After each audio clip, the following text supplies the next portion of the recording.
Hello friends, welcome to our YouTube channel ABSM John. हमारा आज का जो टॉपिक होगा वो लिमिटेशंस ऑफ पॉइजन्स रेशियो पर होगा। फिजिक्स का इलास्टिसिटी हम लोग का चल रहा था, जहाँ लास्ट वीडियो में हम लोग किए थे रिलेशन बिटवीन इलास्टिक कांस्टेंट किए थे। ओके, बट उसमें आपको थोड़ा ध्यान से सुनिए, लिसन टू मी केयरफुली। अगर आपको इस्टेब्लिश्ड बिटवीन इलास्टिक कांस्टेंट पूछ दे तो आपको जो हम लोग का फर्स्ट और सेकंड इक्वेशन आया था, उन दोनों को आप इक्वेट करके सिग्मा का वैल्यू निकाल दीजिएगा। अगर इस्टेब्लिश्ड बिटवीन इलास्टिक कांस्टेंट पूछे तो, और अगर रिलेशन पूछे तो बस वहीं तक करना है। ओके, समझ गए? एक बार फिर से बोल रहे हैं, अगर आपसे पूछे established between elastic constant, then you solve equation 1 and 2, okay, equating equation 1 and 2 and find the value of sigma. okay, उसके बाद आपको अगर रिलेशन बिटवीन इलास्टिक कांस्टेंट्स पूछे, देन यू जहाँ तक हम आपको बोले थे वहीं तक आपको बनाना है। अगर आपको उससे आगे पूछते इस्टेब्लिश बिटवीन इलास्टिक कांस्टेंट, तो आपको वहाँ तक तो बनाना ही है, उसके बाद सिग्मा का वैल्यू निकालना है इक्वेशन 1 and 2 को इक्वेट करके। ओके, समझ गए? अभी हम लोग पढ़ेंगे लिमिटेशंस ऑफ पॉइजन्स रेशियो। क्या पढ़ेंगे? लिमिटेशन ऑफ पॉइजन्स रेशियो, और इसमें देखेंगे कि हम लोग किस तरह से इसको सॉल्व करेंगे। ओके, हो सकता है कि एग्जामिनर आपसे ये क्वेश्चन पूछ दे कि लिमिटेशन ऑफ पॉइजन्स रेशियो, तो आपको इस तरह से किस तरह से इस क्वेश्चन को सॉल्व करना है वो देखेंगे। Okay, so we know that the relation between elastic constants, हम लोग जानते हैं क्या क्वेश्चन इक्वेशन 1 क्या आया था हम लोग का। ये हमारा इक्वेशन 1 था और ये हमारा इक्वेशन 2 था। हम लोग जानते हैं ये हमारा, इस तरह से हम लोग रिलेशन निकाले थे। इक्वेशन 1 2 को इक्वेशन 1 2 से रिलेशन निकाले थे। अब हम लोग लिमिटेशन निकालेंगे। सिग्मा पॉइजन्स रेशियो मतलब क्या होता है? सिग्मा। सिग्मा का लिमिट कितना है वो निकालेंगे। ओके, इसके बाद where all terms have equal meaning. आप देख सकते हैं दोनों ही हम लोग y का वैल्यू निकाल रहे हैं। दोनों y के इक्वल है, यानी कि यंग्स मॉड्यूलस के इक्वल है दोनों। हम लोग equation a equal to b कर सकते हैं, एंड इसको हम लोग इक्वेशन c मान लेंगे। ओके, एंड अब केस लेकर के हम लोग इसको बनाएंगे। केस करना होगा ना। केस 1, व्हेन सिग्मा इज, क्या लेंगे पहले, पॉजिटिव कि नेगेटिव? पहले पॉजिटिव लेते हैं। When sigma is positive.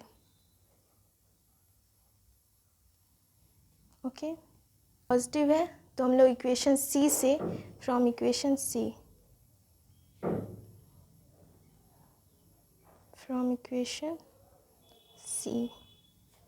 One minus 2 sigma equal greater than 0। 1 is greater than 2 sigma, इसको उधर ले जाएंगे तो प्लस हो जाएगा। Then sigma is less than 1/2। Okay, अब केस 2 लेते हैं।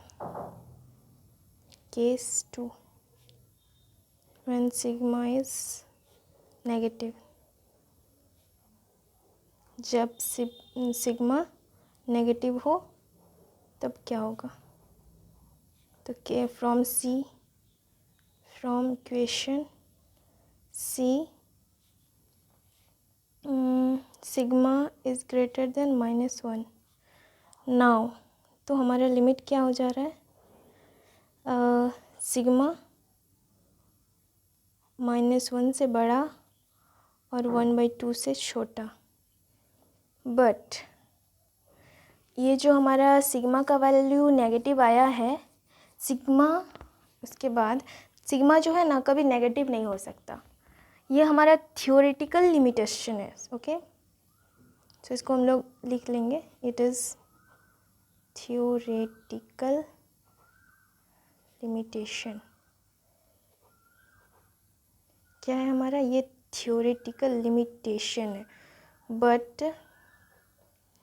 सिग्मा इज़ नेवर नेगेटिव, क्योंकि सिग्मा कभी नेगेटिव नहीं हो सकता है। ओके, ये जो हमारा आया लिमिट सिग्मा का जो लिमिट आया वो थियोरेटिकल आया, but sigma is negative. Okay, sigma जो है कोई कभी भी नेगेटिव नहीं हो सकता। So therefore